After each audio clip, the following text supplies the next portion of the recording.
ਵਾਹਿਗੁਰੂ ਜੀ ਕਾ ਖਾਲਸਾ ਵਾਹਿਗੁਰੂ ਜੀ ਕੀ ਫਤਿਹ। ਮੈਂ ਤੁਹਾਡੀ ਹੋਸਟ ਨੀਲਮ ਕੌਰ ਤੇ ਮੈਂ ਟੀਵੀ 84 ਦੇ ਸਾਰੇ ਦਰਸ਼ਕਾਂ ਦਾ ਹਾਰਦਿਕ ਸਵਾਗਤ ਕਰਦੀ ਹਾਂ ਪ੍ਰੋਗਰਾਮ ਸੱਚੋ ਸੱਚ ਵਿੱਚ। ਰੋਜ਼ਾਨਾ ਦੀ ਤਰ੍ਹਾਂ ਤੁਹਾਡੇ ਤੇ ਸਾਡੇ ਹਰਮਨ ਪਿਆਰੇ ਡਾਕਟਰ ਅਮਨਜੀਤ ਸਿੰਘ ਜੀ ਮੇਰੇ ਨਾਲ ਬੈਠੇ ਹੋਏ ਨੇ। ਆਓ ਉਹਨਾਂ ਨਾਲ ਮਿਲ ਕੇ ਪ੍ਰੋਗਰਾਮ ਸ਼ੁਰੂ ਕਰੀਏ। ਡਾਕਟਰ ਸਾਹਿਬ welcome to our show. Thank you. Doctor ਸਾਹਿਬ ਅੱਜ 14 ਜੂਨ 2013 ਇੱਕ ਹਾਰਡ ਨਾਨਕਸ਼ਾਹੀ ਸੰਮਤ 545 ਦਾ ਦਿਨ ਹੈ ਤੇ ਹੁਣ ਅਸੀਂ ਆਪਣੇ ਪ੍ਰੋਗਰਾਮ ਦੀ ਸ਼ੁਰੂਆਤ ਸਾਡੇ ਦਰਸ਼ਕਾਂ ਵੱਲੋਂ ਆਈਆਂ emails, phone messages, text messages, Twitter messages ਅਤੇ ਫੇਸਬੁੱਕ ਮੈਸੇजेस ਦੇ ਨਾਲ ਕਰਦੇ ਹਾਂ। ਤੇ ਸਾਡਾ ਪਹਿਲਾ ਈਮੇਲ ਮੈਸੇਜ ਕੈਲੀਫੋਰਨੀਆ ਤੋਂ ਸਰਦਾਰ ਹਰਜੋਤ ਸਿੰਘ ਗਿੱਲ ਜੀ ਦਾ ਹੈ। ਇਹ ਲਿਖਦੇ ਹਨ ਕਿ ਬੜੀ ਚੰਗੀ ਗੱਲ ਹੈ ਕਿ ਤੁਸੀਂ YouTube ਤੇ ਇਹ ਪ੍ਰੋਗਰਾਮ ਨਾਲੋਂ ਨਾਲ ਅਪਲੋਡ ਕਰ ਦਿੰਦੇ ਹੋ, ਪਰ ਜੇ ਹੋ ਸਕੇ ਤਾਂ HD ਕੁਆਲਿਟੀ ਕਰਨ ਦੀ ਕੋਸ਼ਿਸ਼ ਕਰਨਾ। ਇਹਨਾਂ ਨੇ ਆਪਣੀ ਈਮੇਲ ਨਾਲ ਇੱਕ ਫੋਟੋ ਵੀ ਭੇਜੀ ਹੈ ਜਿਸ ਵਿੱਚ ਇੱਕ ਪਾਸੇ ਕੁਝ ਹਿੰਦੂ ਬੀਬੀਆਂ ਦੁੱਧ ਨਾਲ ਸ਼ਿਵਲਿੰਗ ਨੂੰ ਇਸ਼ਨਾਨ ਕਰਵਾ ਰਹੀਆਂ ਹਨ ਅਤੇ ਦੂਸਰੇ ਪਾਸੇ ਕੁਝ ਅੰਮ੍ਰਿਤਧਾਰੀ ਸਿੱਖ ਦੁੱਧ ਦੀਆਂ ਗਾਗਰਾਂ ਚੁੱਕ ਕੇ ਗੁਰਦੁਆਰੇ ਦੇ ਫਰਸ਼ ਨੂੰ ਦੁੱਧ ਨਾਲ ਧੋ ਰਹੇ ਹਨ। ਫੋਟੋ ਦੇ ਹੇਠਾਂ ਕੈਪਸ਼ਨ ਹੈ, ਸਿੱਖ ਤੇ ਹਿੰਦੂ ਧਰਮ ਵਿੱਚ ਕੋਈ ਫਰਕ ਨਹੀਂ। ਇਹਨਾਂ ਨੇ ਲਿਖਿਆ ਹੈ ਡਾਕਟਰ ਸਾਹਿਬ ਇਸ ਫੋਟੋ ਅਤੇ ਫੋਟੋ ਦੀ ਕੈਪਸ਼ਨ ਸੰਬੰਧੀ ਜਵਾਬ ਜ਼ਰੂਰ ਦੇਣਾ। ਹਾਂਜੀ ਡਾਕਟਰ ਸਾਹਿਬ। ਸਭ ਤੋਂ ਪਹਿਲਾਂ ਤਾਂ ਵੀਰ ਹਰਜੋਤ ਸਿੰਘ ਗਿੱਲ ਜੀ ਦਾ ਧੰਨਵਾਦ। ਉਹਨਾਂ ਨੇ ਸਾਨੂੰ ਲਿਖਿਆ ਜਿਹੜਾ ਉਹਨਾਂ ਨੇ ਸੁਝਾਅ ਦਿੱਤਾ ਹੈ ਕਿ YouTube ਅਪਲੋਡਿੰਗ HD ਕੁਆਲਿਟੀ ਦੀ ਹੋਏ। ਉਹਨਾਂ ਦਾ ਸੁਝਾਅ ਸੀ ਜਿਹੜੀ ਟੈਕਨੀਕਲ ਟੀਮ ਹੈ ਉਹਨੂੰ ਫਾਰਵਰਡ ਕਰ ਦਿੱਤਾ ਸੀ ਜੀ, ਕਿਉਂਕਿ ਮੈਂ ਤਾਂ ਬਹੁਤਾ ਅਵੇਅਰ ਨਹੀਂ ਹਾਂ ਕਿ YouTube ਦੇ ਉੱਤੇ ਇਸ ਲੈਵਲ ਤੇ ਲਿਆਉਣ ਲਈ ਕੀ ਕਰਨਾ ਪੈਂਦਾ ਹੈ, ਬਟ ਸਰਟਨਲੀ ਉਹਨੂੰ ਕੰਸੀਡਰ ਕਰਨਗੇ ਜੀ। ਉਹਨਾਂ ਨੇ ਜਿਹੜੀ ਪਿਕਚਰ ਭੇਜੀ ਔਰ ਖ਼ਾਸ ਤੌਰ 'ਤੇ ਉਸ ਦੇ ਨਾਲ ਜਿਹੜੀ ਕੈਪਸ਼ਨ ਹੈ ਕਿ ਸਿੱਖ ਤੇ ਹਿੰਦੂ ਧਰਮ 'ਚ ਕੋਈ ਫਰਕ ਨਹੀਂ ਹੈ ਜੀ। ਦੇਖੋ ਅੱਗੇ ਵੀ ਅਸੀਂ ਕੱਲ੍ਹ ਜ਼ਿਕਰ ਕੀਤਾ ਸੀ ਕਿ ਇੱਕ ਧਰਮ ਹੈ, ਧਾਰਮਿਕ ਸਿਧਾਂਤ ਨੇ ਜੀ, ਇੱਕ ਕਲਚਰ ਹੈ ਜਿਸ ਨੂੰ ਕਲਚਰ ਕਈ ਵਾਰ ਧਾਰਮਿਕ ਸਿਧਾਂਤਾਂ ਦੇ ਉੱਤੇ ਵੀ ਡੋਮੀਨੇਟ ਕਰਦੇ ਜੀ ਜੀ। ਸਿੱਖ ਧਰਮ ਲਗਭਗ 5.5 ਸਦੀਆਂ ਪੁਰਾਣਾ ਹੈ। ਗੁਰੂ ਨਾਨਕ ਸਾਹਿਬ ਦੀ ਵਿਚਾਰਧਾਰਾ ਬਿਲਕੁਲ ਇੱਕ ਨਿਵੇਕਲੀ ਨਿਰੋਲ ਵਿਚਾਰਧਾਰਾ ਹੈ ਜਿਹੜੀ ਮਨੁੱਖੀ ਜੀਵਨ ਜਾਂਚ ਦੇ ਨਾਲ ਜੁੜੀ ਹੋਈ ਹੈ ਜੀ। ਅਮਲਾਂ ਦੇ ਉੱਤੇ ਗੱਲ ਹੈ, ਸੱਚੋਂ ਉਰੈ ਸਭ ਕੋ ਉੱਪਰ ਸੱਚ ਆਚਾਰ, ਜੀਵਨ ਦੇ ਵਿੱਚ ਸੱਚ ਦਾ ਹੋਣਾ ਜੀ।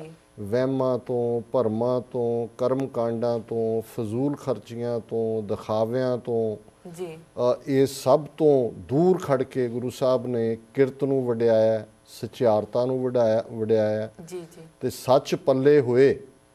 ਇਸ ਗੱਲ ਦੇ ਉੱਤੇ ਉਹਨਾਂ ਨੇ ਐਮਫੈਸਿਸ ਦਿੱਤਾ। ਇਸ ਗੱਲ ਦੇ ਉੱਤੇ ਹੀ ਸਿੱਖੀ ਦਾ ਸਾਰਾ ਜਿਹੜਾ ਵਿਚਾਰਧਾਰਾ ਵਾਲਾ ਪਾਰਟ ਹੈ ਉਹ ਸੱਚ ਦੇ ਨਾਲ ਜੁੜਿਆ ਹੋਇਆ ਜੀ ਜੀ।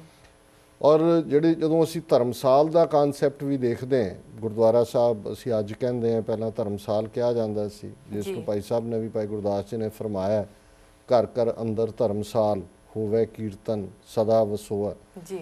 ਹੁਣ ਜੇ ਅਸੀਂ ਧਰਮਸਾਲ ਦਾ ਅਰਥ ਵੀ ਦੇਖੀਏ ਤੇ ਇਸ ਲਈ ਅਸੀਂ ਦੇਖਾਂਗੇ ਟਕਸਾਲ, ਜਿਹਦੇ 'ਚ ਟਕਾ ਕਿਸੇ ਵੇਲੇ ਹਿੰਦੁਸਤਾਨ ਜਾਂ ਅੱਜ ਵੀ ਬੰਗਲਾਦੇਸ਼ ਦੀ ਕਰੰਸੀ ਟਕਾ ਹੈ, ਰੁਪਈਏ ਨੂੰ ਕਿਹਾ ਜਾਂਦਾ ਸੀ ਜੀ, ਜਿਸ ਦੇ ਵਿੱਚ ਮਿੰਟ ਅੰਗਰੇਜ਼ੀ 'ਚ ਅਸੀਂ ਕਹਾਂਗੇ ਉਹ ਘੜੀ ਜਾਂਦੀ ਸੀ ਜੀ ਜੀ। ਚਟ ਸਾਲ ਉਹ ਸੀ ਜਿਹਦੇ 'ਚ ਚਾਟੜੇ, ਜਦੋਂ ਇਹ ਕਿਹਾ ਜਾਂਦਾ ਹੈ ਕਿ ਜਿਹੜੇ ਜਿਹਨੂੰ ਚੇਲੇ ਕਿਹਾ ਜਾਂਦਾ, ਇੱਕ ਚੇਲੇ ਚਾਟੜੇ ਅਜੇ ਵੀ ਪੰਜਾਬੀ 'ਚ ਕਹਿਣਗੇ ਜੀ ਉਹ ਚੇਲਾ ਚਾਟੜਾ ਹੈ। ਸੋ ਜਿੱਥੇ ਕਿ ਉਹਨਾਂ ਦੇ ਹੀ ਚਾਟੜੇ ਹੁੰਦੇ ਸੀ ਜਿਹੜੇ ਕਿ ਉਸ ਦਾ ਮਹੰਤ ਹੁੰਦਾ ਸੀ ਉਸ ਥਾਂ ਦਾ ਜੀ।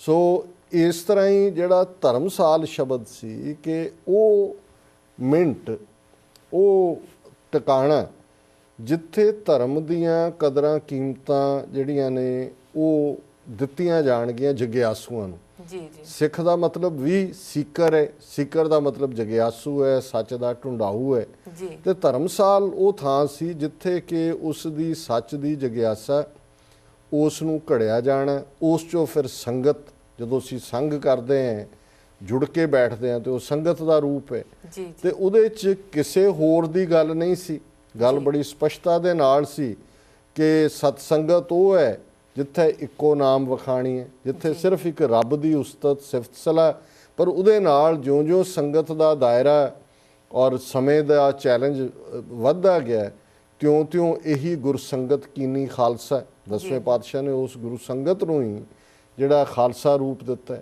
ਔਰ ਖਾਲਸੇ ਨੂੰ ਜੇ 10ਵੇਂ ਪਾਤਸ਼ਾਹ ਨੇ ਜੋਤੀ ਜੋਤ ਸਮਾਨ ਤੋਂ ਪਹਿਲਾਂ ਸਭ ਸਿੱਖਣ ਕੋ ਹੁਕਮ ਹੈ ਗੁਰੂ ਮਾਨਿਓ ਗ੍ਰੰਥ, ਗੁਰੂ ਗ੍ਰੰਥ ਸਾਹਿਬ ਨੂੰ ਅਧਿਆਤਮ ਦੀ ਗੁਰਤਾ ਦਿੱਤੀ ਤੇ ਗੁਰੂ ਪੰਥ ਖਾਲਸਾ ਮੇਰੋ ਸਤਿਗੁਰ ਪੂਰਾ, ਗੁਰੂ ਪੰਥ ਨੂੰ ਦੁਨਿਆਵੀ ਫੈਸਲੇ ਦੇਣ ਦਾ ਜਿਹੜਾ ਹੈ ਉਹ ਹੱਕ ਦਿੱਤਾ, ਗੁਰਤਾ ਦਿੱਤੀ। ਜੀ ਸੋ ਮੈਂ ਸਮਝਦਾ ਹਾਂ ਵੀ over a period of time ਜਿਹੜੇ ਸਾਡੇ ਇਹ ਬੜੇ ਸਧਾਰਨ ਆਮ ਆਦਮੀ ਤੱਕ ਪਹੁੰਚ ਵਾਲੇ ਸਾਰੇ ਤੌਰ ਤਰੀਕੇ ਸਨ ਧਰਮ ਦੀ ਦੁਨੀਆ ਦੇ, ਜੀ ਇਹਨਾਂ ਨੂੰ ਅਸੀਂ ਕਲਚਰ, ਹੁਣ ਮੈਂ ਕਲਚਰ ਦੀ ਗੱਲ ਕਰਦਾ, ਬ੍ਰਾਹਮਣਵਾਦ ਜਾਂ ਜਿਹਨੂੰ ਅੱਜ ਹਿੰਦੂਤਵਾ ਕਿਹਾ ਜਾਂਦਾ, ਇਹਦੇ 4000 ਸਾਲ ਦੇ ਪ੍ਰਭਾਵ ਨੇ। ਜੀ ਜੀ ਔਰ ਉਹ 4000 ਸਾਲ ਦਾ ਕਲਚਰ ਅੱਜ ਵੀ 5.5 ਸਦੀਆਂ ਬਾਅਦ ਵੀ ਉਸ ਦੀਆਂ ਬਹੁਤ ਸਾਰੀਆਂ ਚੀਜ਼ਾਂ ਸਾਡੀ ਰੋਜ਼ਾਨਾ ਜ਼ਿੰਦਗੀ ਚੋਂ ਨਹੀਂ ਨਿਕਲੀਆਂ। ਜੀ ਔਰ ਦੇਖੋ ਦੇਖੀ ਇਹ ਸਾਡੇ ਗੁਰਦੁਆਰਾ ਸਾਹਿਬਾਨ ਦੇ ਵਿੱਚ ਵੀ ਜਿਹੜੀਆਂ ਨੇ ਉਹ ਆ ਤਾਂ ਮਹੰਤਾਂ ਦੇ ਵੇਲੇ ਗਈਆਂ ਲੰਬਾ ਵਕਤ ਪਹਿਲਾਂ,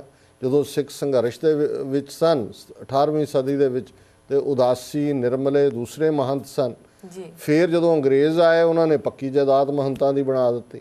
ਜੀ ਨਤੀਜੇ ਦੇ ਤੌਰ ਤੇ ਜਦੋਂ ਸ਼੍ਰੋਮਣੀ ਗੁਰਦੁਆਰਾ ਪ੍ਰਬੰਧਕ ਕਮੇਟੀ ਵੀ ਆਈ ਹੋਂਦ ਦੇ ਵਿੱਚ, ਆਸ ਤਾਂ ਇਹ ਸੀ ਕਿ ਇਹ ਨਿਰੋਲ ਜਿਹੜੀਆਂ ਸਿੱਖ ਵੈਲਿਊਜ਼ ਨੇ ਉਹਨਾਂ ਨੂੰ ਹੀ ਇੰਪਲੀਮੈਂਟ ਕਰੇਗੀ, ਗੁਰਦੁਆਰਿਆਂ ਦੇ ਪ੍ਰਬੰਧ ਦੇ ਵਿੱਚ ਵੀ, ਸਿੱਖੀ ਜੀਵਨ ਜਾਂਚ ਦੇ ਵਿੱਚ ਵੀ। ਜੀ ਔਰ ਸਿੱਖ ਰਹਿਤ ਮਰਿਆਦਾ ਪਹਿਲਾ ਅਟੈਂਪਟ ਸੀ ਉਸ ਪਾਸੇ ਵੱਲ, ਜਿਹੜਾ ਕਿ 25-30 ਸਾਲ ਪੰਥ ਨੇ ਬੜੀ ਵਿਵੇਕ ਦੇ ਨਾਲ, ਵਿਚਾਰ ਦੇ ਨਾਲ ਉਸ ਨੂੰ ਡਿਸਕਸ ਕਰਕੇ ਇੱਕ ਉਹਦੇ ਤੇ ਕੰਸੈਂਸਸ ਬਣਾਈ। ਜੀ ਹੁਣ ਜੇ ਸਿੱਖ ਧਰਮ, ਸਿੱਖ ਰਹਿਤ ਮਰਿਆਦਾ ਸਾਡਾ ਬੇਸਿਕ ਹੈ, ਔਰ ਅਸੀਂ ਸ਼ੁਰੂ 'ਚ ਇਹ ਗੱਲ ਕਹੀ ਸੀ ਕਿ ਅਸੀਂ ਕੋਈ ਵੀ ਸਵਾਲ ਦਾ ਜਵਾਬ ਦੇਣ ਲੱਗੇ ਹਾਂ ਜਿਹੜਾ ਉਹ ਸਿੱਖ ਰਹਿਤ ਮਰਿਆਦਾ ਜਿਹੜੀ ਕਿ ਪੰਥ ਪ੍ਰਵਾਨਿਤ ਹੈ ਉਸ ਨੂੰ ਆਧਾਰ ਮੰਨਾਂਗੇ। ਹਾਲਾਂਕਿ ਅਸੀਂ ਬੇਮਤਲਬ ਵਾਦ ਵਿਵਾਦ ਦੇ ਹੱਕ 'ਚ ਨਹੀਂ ਹੈ, ਪਰ ਕੋਈ ਤਾਂ ਕ੍ਰਾਈਟੇਰੀਆ ਹੁੰਦਾ ਜਦੋਂ ਕੋਈ ਕੇਸ ਕਿਸੇ ਜੱਜ ਦੇ ਸਾਹਮਣੇ ਲੱਗਦਾ ਹੈ, ਅਮਰੀਕਨ ਕੋਰਟ 'ਚ ਲੱਗਦਾ ਹੈ, ਤਾਂ ਉਹ ਅਮਰੀਕਨ ਕਨਸਟੀਟਿਊਸ਼ਨ ਨੂੰ ਹੀ ਦੇਖੇਗਾ ਕਿ ਉਹ ਕੀ ਕਨਸਟੀਟਿਊਸ਼ਨ ਹੈ। ਕਈ ਵਾਰ ਉਹ ਫੈਸਲਾ ਦੇਣ ਲੱਗਿਆ ਰਵਾਇਤ ਵੱਲ ਧਿਆਨ ਜ਼ਰੂਰ ਦਿੰਦੇ ਨੇ, ਪਰ ਅਲਟੀਮੇਟਲੀ ਇੰਟਰਪ੍ਰੀਟੇਸ਼ਨ ਉਹ ਲਾਅ ਦੀ ਕਰਦੇ ਨੇ। ਸੋ ਮੈਂ ਸਮਝਦਾ ਵੀ ਘੱਟੋ ਘੱਟ ਮੈਨੂੰ ਸਿੱਖ ਰਹਿਤ ਮਰਿਆਦਾ 'ਚ ਇਹ ਲਿਖਿਆ ਨਹੀਂ ਮਿਲਿਆ ਕਿ ਕਿਤੇ ਵੀ ਉਹਨਾਂ ਨੇ ਇਹ ਰਿਕਮੈਂਡ ਕੀਤਾ ਹੋਏ ਕਿ ਗੁਰਦੁਆਰਾ ਸਾਹਿਬਾਨ ਦੇ ਫਰਸ਼ ਜਿਹੜੇ ਨੇ ਉਹ ਦੁੱਧ ਦੇ ਨਾਲ ਧੋਤੇ ਜਾਣ। ਜੀ ਇਹ ਠੀਕ ਹੈ, ਸ਼ਰਧਾ ਦਾ ਇੱਕ ਆਪਣਾ ਮੁਕਾਮ ਹੈ। ਜਦੋਂ ਸੰਗਤ ਸੇਵਾ ਕਰਦੀ ਹੈ, ਭਾਵੇਂ ਉਹ ਲੰਗਰ ਦੇ ਵਿੱਚ ਸੇਵਾ ਹੈ, ਭਾਵੇਂ ਉਹ ਗੁਰਦੁਆਰਾ ਸਾਹਿਬਾਨ ਦੇ ਵਿੱਚ ਸੇਵਾ ਹੈ, ਬਾਣੀ ਪੜ੍ਹਦੇ ਨੇ ਇੱਕ ਦੂਜੇ ਨਾਲ, ਕੋਈ ਜੋੜਿਆਂ ਦੀ ਸੇਵਾ ਕਰ ਰਿਹਾ, ਵਾਹਿਗੁਰੂ ਦਾ ਸਿਮਰਨ ਚੱਲ ਰਿਹਾ, ਜੀ ਔਰ ਉਹ ਤੁਹਾਨੂੰ ਇੱਕ ਫੀਲਿੰਗ ਦਿੰਦਾ ਹੈ ਕਿ ਜਿੱਥੇ ਤੁਸੀਂ ਸੰਗਤ ਰੂਪ ਦੇ ਵਿੱਚ ਸੇਵਾ ਕਰ ਰਹੇ ਹੋ। ਜੀ ਬਿਲਕੁਲ। ਲੇਕਿਨ ਜੇ ਕੋਈ ਇਸ ਕਿਸਮ ਦਾ ਹੁੰਦਾ ਕਿ ਜੀ ਕੋਈ ਖਾਸ ਥਾਂ ਜਾਂ ਕੋਈ ਖਾਸ ਸਮਾਂ ਜਾਂ ਕੋਈ ਖਾਸ ਮੁਕਾਮ, ਫਿਰ ਇਹ ਜ਼ਰੂਰ ਹਦਾਇਤ ਹੁੰਦੀ ਕਿ ਹਰ ਥਾਂ ਤੇ ਸਿੱਖ ਅੰਮ੍ਰਿਤ ਵੇਲੇ ਗੁਰੂ ਗ੍ਰੰਥ ਸਾਹਿਬ ਜੀ ਦਾ ਪ੍ਰਕਾਸ਼ ਕਰਨ ਤੋਂ ਪਹਿਲਾਂ ਉਸ ਥਾਂ ਨੂੰ ਦੁੱਧ ਦੇ ਨਾਲ ਧੋਣ। ਸੋ ਇਹ ਜਿਹੜਾ ਬਹੁਤ ਸਾਰਾ ਕਲਚਰ ਦਾ ਪ੍ਰਭਾਵ ਹੈ, ਜਦੋਂ ਅਸੀਂ ਹਿੰਦੂ ਧਰਮ ਦੇ ਹਵਾਲੇ ਨਾਲ ਦੇਖਦੇ ਹਾਂ, ਉਹ ਜਿੰਨੀਆਂ ਇਹਨਾਂ ਦੀਆਂ ਪੁਰੀਆਂ ਨੇ ਜਾਂ ਜਿਹਨੂੰ ਜਿਸ ਥਾਂ ਦੇ ਉੱਤੇ ਠਾਕਰ ਸਥਾਪਿਤ ਕੀਤੇ ਹੁੰਦੇ ਨੇ, ਦੇਵੀ ਦੇਵਤੇ, ਹਰ ਮੰਦਰ ਦੀ ਇੱਕ ਆਪਣੀ ਦੇਵੀ ਹੈ, ਹਰ ਮੰਦਰ ਦਾ ਆਪਣਾ ਦੇਵ ਹੈ, ਉਹਨਾਂ ਦੇ ਰਿਚੁਅਲ ਵੀ ਅੱਡ-ਅੱਡ ਨੇ। ਜੀ ਜੀ ਉਹ ਜ਼ਰੂਰ ਕਰਦੇ ਨੇ ਇਹ ਜਾਣ ਕੇ ਕਿ ਦੁੱਧ ਨਿਰਮਲ ਹੈ, ਦੁੱਧ ਜਿਹੜਾ ਹੈ ਨਿਰਮਲਤਾ ਦੇ ਨਾਲ ਉਹਨੂੰ ਜੋੜ ਕੇ ਔਰ ਉਸ ਦਾ ਉਹ ਪਾਠ ਕਰਦੇ ਨੇ। ਹਾਲਾਂਕਿ ਜਦੋਂ ਅਸੀਂ ਅੱਜ ਦੇ ਕੰਟੈਕਸਟ ਦੇਖਦੇ ਹਾਂ ਔਰ ਸ਼ਿਵਲਿੰਗ ਨੂੰ ਜਿਹੜਾ ਦੁੱਧ ਦੇ ਨਾਲ ਜਾਂ ਇਸ ਕਿਸਮ ਦਾ ਕਰਨਾ, ਇਹ ਉਹਨਾਂ ਦੇ ਉਸ ਰਿਚੁਅਲ ਦਾ ਹੀ ਹਿੱਸਾ ਹੈ ਜਿਹਦੇ ਥੱਲੇ ਬਹੁਤ ਸਾਰੇ ਮੰਦਰਾਂ ਦੇ ਵਿੱਚ ਜਿਵੇਂ ਉਹ ਚਾਹਣ, ਇਹ ਉਹਨਾਂ ਦਾ ਮਜ਼ਹਬ ਹੈ, ਅਸੀਂ ਕੋਈ ਉਹਦੇ ਤੇ ਟਿੱਪਣੀ ਨਹੀਂ ਕਰਨਾ ਚਾਹੁੰਦੇ, ਉਹਨਾਂ ਦਾ ਆਪਣੇ ਜੇ ਉਹਨਾਂ ਦੇ ਲੋਕ ਉਹਨੂੰ ਫੋਲੋ ਕਰਦੇ ਨੇ, ਜੀ ਸਦਕੇ ਕਰਨ। ਪਰ ਸਮੱਸਿਆ ਉਦੋਂ ਹੁੰਦੀ ਹੈ ਕਿ ਜਦੋਂ ਬਹੁਤ ਸਾਰੀਆਂ ਜਿਹੜੀਆਂ ਹਿੰਦੂਤਵੀ ਰਸਮਾਂ ਨੇ ਉਹ ਹੌਲੀ ਕਰਕੇ ਸਾਡੇ ਗੁਰਧਾਮਾਂ ਦੇ ਵਿੱਚ ਆ ਗਈਆਂ। ਹੁਣ ਹਾਲਾਂਕਿ ਸੇਵਾ ਦਾ, ਸ਼ਰਧਾ ਦਾ ਇੱਕ ਆਪਣਾ ਮੁਕਾਮ ਹੈ, ਪਰ ਇਹਨੂੰ ਤੁਸੀਂ ਗੁਰੂ ਨਾਨਕ ਸਾਹਿਬ ਦੇ ਜਾਂ ਸਿੱਖੀ ਸਿਧਾਂਤ ਨਾਲ ਕਿਵੇਂ ਨਿਆਂ ਸੰਗਤ ਠਹਿਰਾਓਗੇ ਕਿ ਹੁਣ 10ਵੇਂ ਪਾਤਸ਼ਾਹ ਦਾ ਹੁਕਮ ਹੈ ਜਾਂ ਹੁਕਮਨਾਮਾ ਹੈ ਜਾਂ ਉਹਨਾਂ ਦਾ ਰਹਿਤਨਾਮਾ ਹੈ ਕਿ ਗਰੀਬ ਕੀ ਰਸਨਾ ਕੋ ਗੁਰੂ ਕੀ ਗੋਲਕ ਜਾਣੋ, ਜੀ ਕਿ ਜਿਹੜੀ ਚੀਜ਼ ਗਰੀਬ ਦੇ ਮੂੰਹ 'ਚ ਪਈ ਹੈ ਉਹ ਸਮਝੋ ਗੁਰੂ ਦੀ ਗੋਲਕ 'ਚ ਪਹੁੰਚ ਗਈ। ਹੁਣ ਜੇ ਅਸੀਂ ਦਿੱਲੀ ਦਾ ਕੰਟੈਕਸਟ ਹੀ ਲੈ ਲਈਏ ਔਰ ਬਹੁਤ ਦੂਰ ਨਾ ਜਾਈਏ, ਨਵੰਬਰ 84 ਦੀ ਗੱਲ ਹੀ ਲੈ ਲਈਏ, ਜਿਹੜੇ ਹਜ਼ਾਰਾਂ ਸਿੱਖ ਮਾਰੇ ਗਏ, ਉਹਨਾਂ ਦੀਆਂ ਬੀਵੀਆਂ, ਉਹਨਾਂ ਦੀਆਂ ਵਾਈਵਸ, ਉਹਨਾਂ ਦੇ ਬੱਚੇ, ਜਾ ਕੇ ਦੇਖੋ ਉਹਨਾਂ ਦਾ ਸੋਸ਼ਲ ਮਕਾਮ ਕੀ ਹੈ। ਵਿਧਵਾ ਕਾਲੋਨੀ ਉਹਨਾਂ ਨੂੰ ਬਣ ਗਈ, ਉਹਨਾਂ ਦੀ ਬੱਚੇ ਉਹਨਾਂ ਦੇ ਬਹੁਤੇ ਜਾਂ ਜੇਬ ਕਤਰੇ ਨੇ ਜਾਂ ਬਿਲਕੁਲ ਅਨਪੜ੍ਹ ਨਿੱਕੇ ਔਡ ਜੌਬ ਕਰਦੇ ਨੇ। ਪਰ ਦੌੜ ਲੱਗੀ ਹੋਈ ਸੀ ਦਿੱਲੀ ਵਾਲਿਆਂ ਦੀ ਕਿ ਜੀ ਅਸੀਂ ਹਰਮੰਦਰ ਸਾਹਿਬ ਦੇ ਬਰਾਬਰ ਉਸ ਤਰ੍ਹਾਂ ਦਾ ਹੀ ਅਸੀਂ ਸੋਨਾ ਲਾਣਾ ਹੈ ਜੀ ਅੰਦਰ ਬੰਗਲਾ ਸਾਹਿਬ ਦੇ। ਸੋਨੇ ਦੇ ਕਲਸ਼ ਲੱਗ ਰਹੇ ਨੇ, ਜੇ 2 ਕਿਲੋ ਸੋਨਾ ਲੱਗਿਆ ਫਿਰ ਦੌੜ ਲੱਗਦੀ ਹੈ ਜੀ ਅਸੀਂ 5 ਕਿਲੋ ਲਾਣਾ ਹੈ। ਨਵੀਂ ਕਮੇਟੀ ਆਉਂਦੀ ਹੈ ਜੀ, ਉਹ ਕਹਿੰਦੇ ਉਹਦੇ ਤੇ ਸੋਨੇ ਤੇ ਅਸੀਂ ਹੀਰੇ ਵੀ ਜੜਨੇ ਨੇ। ਸੋ ਹੁਣ ਜੇ ਅਸੀਂ ਸਿਧਾਂਤ ਦੀ ਜਿਹੜੀ ਗੁਰੂ ਨਾਨਕ ਦੀ ਉਮਤ ਹੈ, ਗੁਰੂ ਨਾਨਕ ਦੇ ਬੱਚੇ ਬੱਚੀਆਂ ਨੇ, ਉਹ ਤਾਂ ਰੁਲ ਰਹੇ ਹੋਣ ਦਿੱਲੀ ਦੀਆਂ ਗਲੀਆਂ 'ਚ ਜੀ। ਚਾਹੀਦਾ ਤਾਂ ਇਹ ਸੀ ਕਿ ਸਰਕਾਰ ਨੇ ਜ਼ਬਰਦਸਤ ਕੀਤਾ ਹੈ, ਸਾਡੇ ਸਿੰਘ ਮਾਰੇ, ਉਹਨਾਂ ਵਿਚਾਰਿਆਂ ਦਾ ਇੰਨਾ ਹੀ ਕਸੂਰ ਸੀ ਕਿ ਉਹਨਾਂ ਦੇ ਸਿਰ ਤੇ ਪੱਗਾਂ ਸੀ ਜੀ ਜੀ। ਕਿ ਸਿੱਖ ਕਹਿੰਦੇ, ਔਰ ਦਿੱਲੀ 'ਚ ਕੱਲਾ ਕੱਲਾ ਸਿੱਖ ਜਿਹੜਾ ਉਹਨਾਂ ਸਾਰਿਆਂ ਦੀ ਟੇਕ ਕੇਅਰ ਕਰ ਸਕਦਾ, ਏਡਾ ਜਹਾਜ਼ ਜਿਹੜੀਆਂ ਕਾਰਾਂ 'ਚ ਘੁੰਮਣ ਵਾਲੇ ਨੇ ਜੀ। ਉਹ ਕਹਿੰਦੇ ਜੀ ਇਹ ਸਰਕਾਰ ਵੀ ਜਿਹੜੀ ਕੋਈ 500 700 1000 ਰੁਪਈਆ ਮੁਆਵਜ਼ੇ ਦੇ ਚੱਕੋ, ਇਹਨੂੰ ਅਸੀਂ ਨਹੀਂ, ਇਹ ਸਾਡੀ ਕੌਮ ਦੇ ਨੇ, ਅਸੀਂ ਤੁਸੀਂ ਸਾਡੇ ਬੰਦੇ ਮਾਰੇ ਨੇ, ਅਸੀਂ ਤੁਹਾਡਾ 1 ਪੈਸਾ ਵੀ ਨਹੀਂ ਐਕਸੈਪਟ ਕਰਦੇ ਜੀ ਜੀ, ਅਸੀਂ ਇਹਨਾਂ ਦੀ ਟੇਕ ਕੇਅਰ ਕਰਦੇ ਹਾਂ ਜੀ ਬਿਲਕੁਲ। ਪਰ ਇਸ ਦੇ ਉਲਟ ਜਿਹੜਾ ਸਾਡਾ ਜ਼ੋਰ ਹੈ ਉਹ ਸੋਨਾ ਲਾਉਣ ਤੇ ਲੱਗਾ ਹੋਇਆ ਹੈ, ਸੰਗਮਰਮਰ ਲਾਉਣ ਤੇ ਲੱਗਾ ਹੋਇਆ ਹੈ ਜੀ। ਔਰ ਜਦੋਂ ਅਸੀਂ ਧਰਮ ਪ੍ਰਚਾਰ ਦੇ ਹਵਾਲੇ ਨਾਲ ਦੇਖਦੇ ਹਾਂ ਪੰਜਾਬ ਦੇ ਵਿੱਚ ਜੇ ਗੱਲ ਕਰੀਏ, ਇੰਨੀ ਜ਼ਿਆਦਾ ਅਨਇੰਪਲੋਇਮੈਂਟ ਹੈ, ਇੰਨੀ ਜ਼ਿਆਦਾ ਅਨਇੰਪਲੋਇਮੈਂਟ ਹੈ ਨੌਜਵਾਨਾਂ 'ਚ। ਬਹੁਤ ਸਾਰੀ ਡਰੱਗਸ ਸਰਕਾਰ ਤਾਂ ਲਿਆਂਦੀ ਹੈ, ਉਹਨਾਂ ਦੀਆਂ ਏਜੰਸੀਆਂ ਤਾਂ ਆਪਣੇ ਕੰਮ ਤੇ ਲੱਗੀਆਂ ਨੇ, ਪਰ ਹਾਈਲੀ ਐਜੂਕੇਟਿਡ ਬੱਚੇ ਜਿਹੜੇ ਨੇ, ਬੱਚੇ ਬੱਚੀਆਂ, ਉਹਨਾਂ ਦੇ ਕੋਲ ਜੌਬ ਨਹੀਂ ਨੇ ਜੀ। ਹੁਣ ਇਹੀ ਧਨਾੜ ਸਿੱਖ ਜਿਹੜੇ ਕਿ ਗੁਰਦੁਆਰਿਆਂ ਦੇ ਉੱਤੇ ਜਿਹੜਾ ਹੈ ਉਹ ਸੋਨਾ ਲਾਉਣ ਦੇ ਲਈ, ਪੈਸੇ ਦੇਣ ਦੇ ਲਈ ਉਹਨਾਂ ਦੇ ਵਿੱਚ ਬੜਾ ਉਹ ਹੁੰਦਾ ਹੈ ਕਿ ਜੀ ਅਸੀਂ ਇਹ ਕਰਨਾ ਹੈ, ਇਹਨੂੰ ਸੇਵਾ ਦੇ ਨਾਂ ਥੱਲੇ ਕਰਦੇ ਨੇ ਜੀ। ਉਹ ਕਿਉਂ ਨਹੀਂ ਉਹਨਾਂ ਨੌਜਵਾਨਾਂ ਨੂੰ ਜਿਹੜੇ ਪਹਿਲਾਂ ਤਾਂ ਸਕੂਲ ਕਾਲਜਾਂ ਤੋਂ ਸ਼ੁਰੂ ਹੋਏ ਸਕਾਲਰਸ਼ਿਪਸ, ਫਿਰ ਤੁਸੀਂ ਕਾਰਖਾਨੇ ਲਾਓ, ਰੁਜ਼ਗਾਰ ਦਿਓ ਆਪਣੇ। ਜੇ ਬੱਚੇ ਬੱਚੀਆਂ ਨੂੰ ਤੁਸੀਂ ਰੁਜ਼ਗਾਰ ਨਹੀਂ ਮੁਹੱਈਆ ਕਰਾਓਗੇ, ਦੂਸਰੇ ਪਾਸੇ ਚਲੇ ਜਾਣਗੇ, ਔਰ ਜਾ ਰਹੇ ਨੇ। ਔਰ ਇਹ ਗੱਲ ਸਿਰਫ ਮੇਰਾ ਐਨਾਲਿਸਿਸ ਨਹੀਂ ਹੈ, ਇਹ ਜਿਹੜੇ ਪੰਜਾਬ ਦੇ ਵੀ ਜਿਹੜੇ ਚਿੰਤਕ ਨੇ ਉਹ ਇਹ ਮਹਿਸੂਸ ਕਰਦੇ ਨੇ ਕਿ ਅਸੀਂ ਇਸ ਪਾਸੇ ਵੱਲ ਆਈਏ। ਸੋ ਮੈਂ ਸਮਝਦਾ ਵੀ ਇਹਨਾਂ 'ਚੋਂ ਹੀ ਹੋਰ ਬਹੁਤ ਸਾਰੀਆਂ ਕਰਮਕਾਂਡੀ ਰਸਮਾਂ ਜਿਹੜੀਆਂ ਜੇ ਰਹਿਤ ਮਰਿਆਦਾ 'ਚ ਦੇਖੋ ਤਾਂ ਉਹਦੇ 'ਚ ਸਪਸ਼ਟ ਹੈ ਕਿ ਭਾਈ ਕੋਈ ਪਾਵੇ ਨਹੀਂ ਘੁੱਟਣੇ ਹੈ, ਕੋਈ ਹੋਰ ਨਹੀਂ ਕਰਨਾ ਹੈ।